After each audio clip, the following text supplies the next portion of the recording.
Hi, let's talk about the parable of the talents. We find this in Matthew 25. And basically, it's a story where Jesus tells this story. A master gives three different servants amounts of money. He goes away for a time, comes back, and the first two servants who increase this money get rewarded, and the final servant who just gives back the original amount of money is punished. And traditionally, at least in my experience, this has been interpreted as God is the master and God gives us things, talents, resources, and we are expected to make something, make more with them, and that would please God. This is an entirely wrong way to read that parable, and I'll give you three reasons.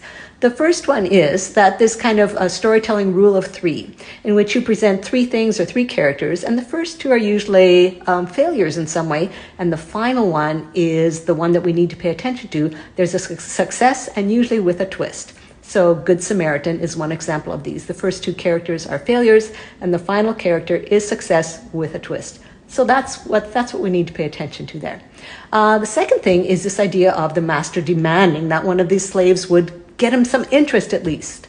Nowhere in the Hebrew Bible is collecting interest seen as a good practice. It is always seen as exploitive. So no, good people should not be doing that.